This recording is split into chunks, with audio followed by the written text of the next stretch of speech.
Paano kumita ng pera online, mga apps at sites na dapat bisitahin. Kumusta mga kaibigan?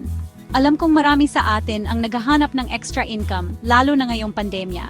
Kaya naman sa video na ito, ibabahagi ko sa inyo ang ilan sa mga apps at websites na pwede ninyong gamitin para kumita ng pera online.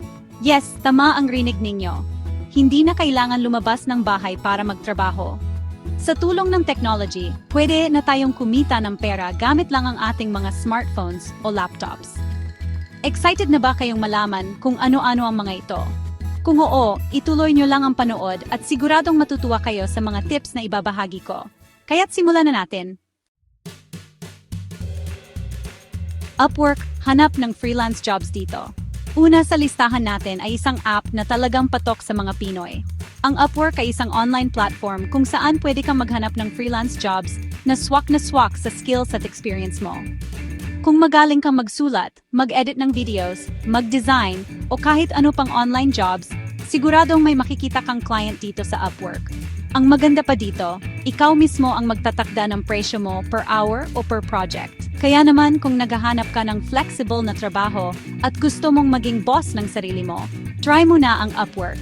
Download mo na ang app o kaya naman ay bisitahin ang kanilang website para makapag-sign up. Fiverr, magbenta ng iyong skills at talento.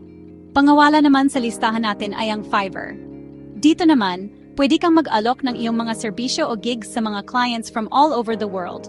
Kung kaya mong gumawa ng logo design, mag-translate ng documents, mag-voiceover, o kahit ano pang pwede mong gawin online, pwede mo itong ibenta sa Fiverr.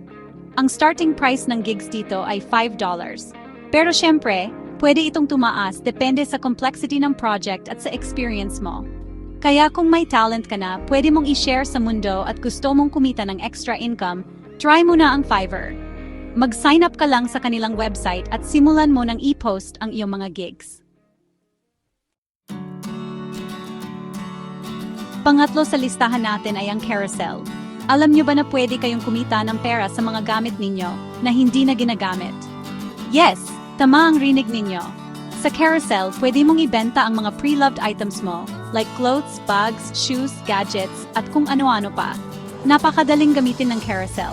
Mag-picture ka lang ng item na gusto mong ibenta, i-upload mo sa app, lagyan mo ng description at price, at ayan, pwede na itong makita ng mga buyers. Kaya naman kung gusto mong mag-declutter at kumita, at the same time, download mo na ang Carousel app at simulan mo ng ibenta ang mga pre-loved items mo. Pang-apat naman sa listahan natin ay ang Swagbucks. Kung mahilig kang sumagot ng mga surveys, perfect itong website para sa'yo. Dito sa Swagbucks, babayaran ka para sa bawat survey na sasagutin mo. Bukod sa surveys, pwede ka rin kumita dito sa pamamagitan ng panonood ng videos, paglalaro ng games, at pag-shopping online. Kapag nakaipon ka na ng sapat na points, pwede mo na itong i-redeem into cash through PayPal or gift cards. Kaya kung gusto mong kumita ng extra income sa free time mo, sign up ka na sa Swagbucks. At panghuli sa listahan natin ay ang GCash Invest. Alam nyo ba na pwede na kayong mag-invest gamit lang ang inyong GCash accounts? Sa GCash Invest, pwede kayong mag-invest sa iba't ibang investment funds for as low as 50 pesos. Napakadaling gamitin at accessible sa lahat. Kaya kung gusto mong palaguin ang inyong pera at ma-achieve ang inyong financial goals, try nyo na ang GCash Invest. Open your GCash app now and start investing. Ayan mga kaibigan, ilan lamang yan sa mga apps at websites na pwede nyong gamitin para kumita ng pera online. Sana ay may natutunan kayo at may napili na kayong platform na swak sa inyo. Huwag kalimutang mag-iwan ng comment sa baba kung ano ang mga napili nyong apps o websites at kung ano ang mga experience ninyo sa paggamit ng mga ito. At syempre, huwag kalimutang mag-subscribe sa aking channel at i-click ang notification bell para updated kayo sa mga susunod na videos. Salamat sa panood!